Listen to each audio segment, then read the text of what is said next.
शमूएल की दूसरी किताब में से हम तिलावत करेंगे।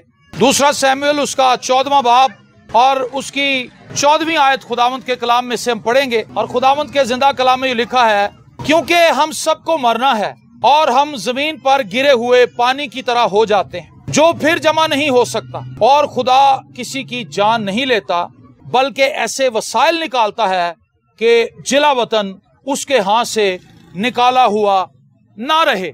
आमीन। मेरे जीजो, खुदावंद के कलाम में हमने पढ़ा है, क्योंकि हम सबको मरना है। हम सबको क्या होना है जी? हम सब ने मरना है। ये हम सब के लिए एक मुकर्रर करदा चीज है। मौत से कोई शख्स बच नहीं सकता। हर शख्स ने मौत का मजा चखना है। और बाइबल मुकद्दस में लिखा है कि पहले वो जो मसीह में हुए वो जी उठेंगे, बाकी हम जो जिंदा होंगे वो बदल जाएंगे। तो पहली चीज ये है कि मरना तो है, लेकिन अगर मसीह की आमद हो गई तो जितने जिंदा होंगे वो बदल जाएंगे। तो मरना जरूरी है। हमें अपनी इस जिस्मानी मौत से पहले रूहानी तौर पर अपने आप को खुदावंद के सुपुर्द करना है और अपने आप को जिस्म के एतबार से मार लेना है, ताकि हम हमेशा हमेशा के लिए खुदावंद अपने खुदा के साथ जिंदा रहें। क्योंकि हम सबको मरना है और हम जमीन पर गिरे हुए पानी की तरह हो जाते हैं, जो फिर जमा नहीं हो सकता। और खुदा किसी की जान नहीं लेता। खुदा क्या करता जी?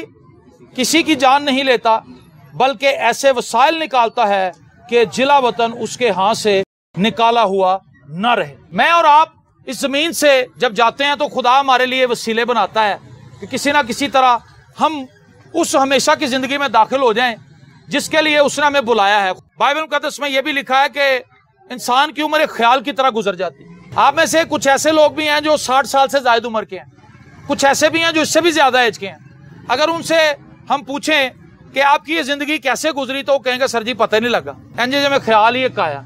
अभी हम छोटे से थे और हमारी जिंदगी एकदम से हम बूढ़े हो गए हैं और जवानी भी चली गई, बचपन भी चला गया और अब हम बुढ़ापे के इस वक्त में दाखिल हो चुके हैं। तो मेरी और आपकी उम्र जो है, मेरी और आपकी जो जिंदगी है, ये ख्याल की तरह गुजर जाती है।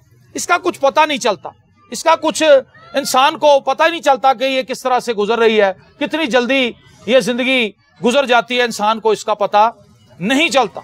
किसी शख्स को कैंसर, किसी शख्स को दिल का मर्ज, किसी शख्स का एक्सीडेंट और मुख्तलिफ जराए हैं जिनके जरिए से हम खुदा के पास वापस लौट जाते हैं। बेटी एल्सा के लिए भी आप जानते हैं कि किसी को नहीं पता था कि उसके साथ ये हादसा होगा। वो जिस्मानी तौर पर बीमार नहीं थी, जिस्मानी तौर पर वो बिल्कुल तंदुरुस्त थी, लेकिन खुदा ने उसके लिए ये वसीला चुना था कि वो ट्रेन के इस हादसे से इस जमीन को छोड़े, इस जमीन से रुखसत हो जाए। जाना तो हमने है। खुदा के नबियों को आरों में चीरा गया, उल्टी सलीबें दी गई, पथराव के जरिए से मारा गया, जिंदा जला के मारा गया, जिंदा कब्रों के अंदर दफन कर दिया गया, भूखे शेरों के आगे डाला गया, तरह तरह से उन्हें अजियतें देकर मारा गया, उन्हें कूटा गया, उन्हें सताया गया। लेकिन वो इस जमीन के थे ही नहीं, वो तो इस जमीन के थे ही नहीं, वो तो मुसाफिर और परदेसी थे। मैं और आप भी मुसाफिर और परदेसी हैं। हमारा यहाँ कायम रहने वाला कोई शहर नहीं। हमने यहाँ से जाना है, हमने यहाँ से रुखसत हो जाना है। कोई यहाँ पर 20 साल और जी लेगा, कोई 30 साल और जी लेगा, कोई 5 साल और जिएगा। हम में से किसी को भी ये नहीं पता। कुछ लोग सोचते हैं जी मेरी सेहत तो बड़ी अच्छी है, मैं तो बिल्कुल फिट फाट हूं, मुझे तो शुक्र है खुदा का कोई बीमारी नहीं। लेकिन वो ये भूल जाते हैं कि मौत सिर्फ बीमारी से नहीं आती, मौत की और भी कोई शक्ल हो सकती, कोई हादसा भी हो सकता है। वो लोग जो बम का शिकार हो गए, जब बम ब्लास्टिंग हो रही थी पाकिस्तान में, उनमें से कोई सोच के जाता था कि आज हम वापस नहीं आएंगे। कई तो ऐसे थे कि उनकी पूरे लाशें भी नहीं मिली, उनकी बोटियां तक बिखर गई। लेकिन रास्ता उनके लिए जो खुदा ने चुना था वही है। आप अपने लिए ये भी दुआ कर सकते हैं, हम सब अपने लिए दुआ कर सकते हैं कि खुदावंद मुझे ईमान की मौत देना। खुदा की नजर में बुरी और अच्छी मौत ऐसे नहीं है कि आप ये कहेंगे जी कोई बंदा बूढ़ा हो जाए और वो अपनी उम्र पूरी करके मरे तो ये बड़ी अच्छी मौत है। अगर वो खुदावंद में नहीं है तो ये बुरी मौत है। और अगर कोई जवान है, वो किसी हादसे का शिकार हो गया, वो खुदावंद में है तो उसकी अच्छी मौत है। खुदा इंसान की मौत को दो तरह से देखता है। एक ऐसी मौत जो उसके बेटे यीशु पर ईमान लाए बगैर है, शरीर की मौत। तो वो शख्स जो ईमान की हालत में है, चाहे वो कैसे भी मरे, उसकी मौत अच्छी है। और वो शख्स जो ईमान में नहीं है, चाहे वो किसी वीआईपी घर में मरे, चाहे वो किसी महंगे अस्पताल में मरे, चाहे वो जहां कहीं मरे, उसकी मौत अच्छी मौत नहीं है, क्योंकि उसका अंजाम अच्छा नहीं, उसका अंजाम अच्छा नहीं। खुदा ये चाहता है कि हम इस बात को जानें कि खुदा हमारे लिए वसीले बनाता है और इस जमीन पर हम टेम्पररी हैं, इस जमीन पर हम आरजी हैं, इस जमीन पर हमारा क़याम लंबा नहीं है। अगर हमने यहाँ पर रहना नहीं है, अगर हमारा यहां पर कोई ज्यादा देर रहने का मंसूबा खुदा की तरफ से नहीं है, तो फिर खुदा का मंसूबा क्या है? खुदा का मंसूबा यह है कि खुदा हमें आसमान पर हमेशा हमेशा के लिए अपने साथ रखे। बतौर वालिदैन हमारी ख्वाहिश होती है कि हमारा साया हमारे बच्चों से कभी उठ ना जाए। लोग ये दुआ करते हैं, भाई साहब दुआ करो बस असी अपने बच्चे ब्याह लीए। बच्चे भी ब्याह लिए। भाई साहब दुआ करो सी अपने बच्चों के बच्चे वेख लीए, वो भी देख लिए। भाई साहब दुआ करो सी हुण अपने बच्चों के बच्चों की शादी भी कर लीए, वो भी हो गई। भाई साहब दुआ करो सी अपने बच्चों के अगों बच्चे भी वेख लीए। दिल नहीं करता कि हम अपनी फैमिली को छोड़ के जाएं, लेकिन खुदा ने हर एक शख्स की एक हद मुकर्रर की हुई है। हर शख्स उस हद से आगे नहीं जा सकता, वो उस हद से आगे तजावुज़ कर ही नहीं सकता। तो इसका मतलब है कि मेरे और आपके मंसूबे तो कायम रहने वाले नहीं है, वो तो धरे के धरे रह जाएंगे। बहुत से लोगों के बड़े मंसूबे थे, लेकिन वो उन मंसूबों को हतमी शक्ल ना दे सके, उनके ख्वाब शर्मिंदा तबीर ना हो सके। खुदा का एक मंसूबा है मेरे लिए और आपके लिए, वो हमें आसमान पर हमेशा हमेशा के लिए अपने साथ रखना चाहता है, और वो चाहता है कि हम उसके साथ रहें, वो हमारे साथ रहे, और ये तमाम मसीही ईमानदारों का गिरोह आसमान पर अपने आसमानी बाप की तमजीद और उसकी सताइश करे। लेकिन ऐसा कैसे मुमकिन है कि जो जो मरता जाएगा वो आसमान पे जाएगा? कैसे होगा? ऐसे नहीं होगा।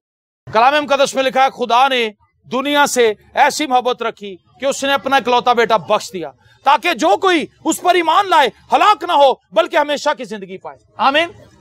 वो लोग जो खुदा के मुहैया करदा निजाम को कबूल कर लेते हैं, यीशु मसीह की सलीबी मौत पर ईमान ले आते हैं, इस बात का यकीन कर लेते हैं कि यीशु मसीह मेरी जगह पर मुआ, उस पर मेरी जगह पर अदालत हुई, उसने मेरे गुनाह अपने ऊपर उठा लिए, उसने मेरी बदकारी को अपने ऊपर लाद लिया, उसने मेरी मौत को अपने ऊपर ले लिया, और उसने अपनी जिंदगी मुझे दे दी, उसने अपनी रास्तबाजी मुझे दे दी, उसने अपनी पाकीज़गी मुझे दे दी, उसने अपनी जिंदगी मुझे दे दी। जब कोई शख्स ये जान लेता है, जब कोई शख्स इस बात को पहचान लेता है, तो वो शख्स खुदा के मंसूबे में शामिल हो जाता है। हालेलुया, आमीन।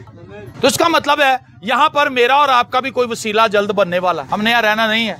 इससे पहले हमें अपना वसीला खुद करना होगा, और वो वसीला यीशु मसीह के वसीले से है। यीशु मसीह ने कहा, कोई मेरे वसीले के बगैर बाप के पास नहीं जा सकता। वसीला सिर्फ एक है, बाकी कोई भी चीज आपको खुदा की बादशाही में नहीं ले जा सकती। मैं एक दफा अलहमरा हॉल में गया।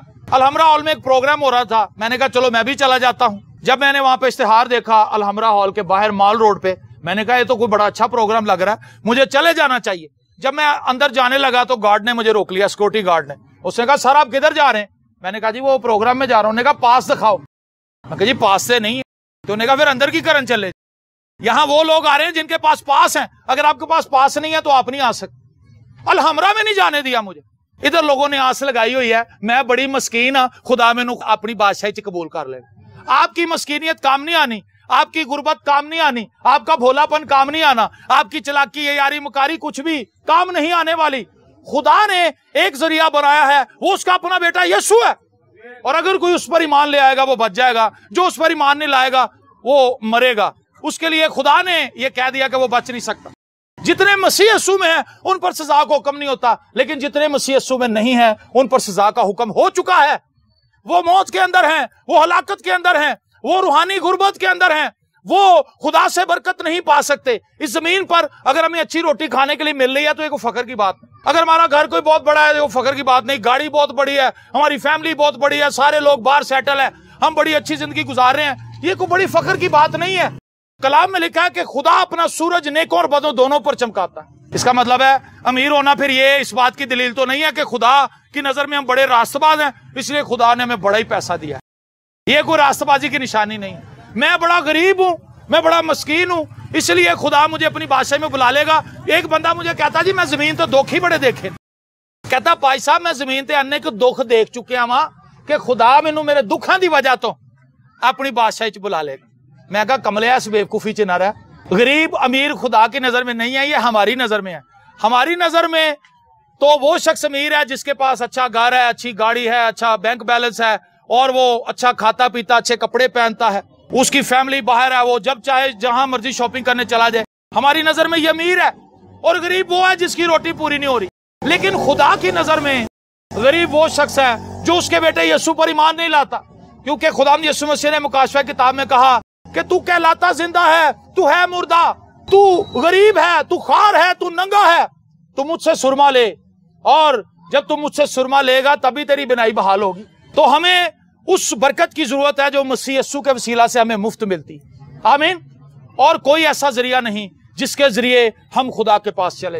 यीशु मसीह ने खुद कहा, कोई मेरे वसीले के बगैर बाप के पास नहीं आता, राह, हक और जिंदगी मैं हूं। जो यीशु पर ईमान ले आता है, यीशु को पहचान लेता है, हमेशा की जिंदगी वही पाता है। बाकी जो यीशु पर ईमान नहीं लाता, यहां पर वो जिंदगी गुजारता है 60 साल 70 साल, और उसको कोई बीमारी लगती है, कोई हादसा होता है, वो मर जाता है। लेकिन मरने के बाद वो जाता कहां है? बड़ा सवाल तो ये है। हम इस चीज पर गौर कर रहे हैं कि खुदा लिखा है किसी की जान नहीं लेता, बल्कि ऐसे वसाइल निकालता है कि जिला वतन उसके हाथ से निकाला हुआ ना रहे। हम सारे जिला वतन हैं, क्योंकि हम उस शहर में नहीं है, हम अपने आसमानी बाप के साथ नहीं। खुदा की एक ख्वाहिश है कि मेरे बच्चे मेरे साथ आकर रहें और मेरे साथ वक्त गुजारें और मेरे पास ही रहें, मुझसे जुदा ना हो हमेशा हमेशा के। तो ऐसा कब होगा?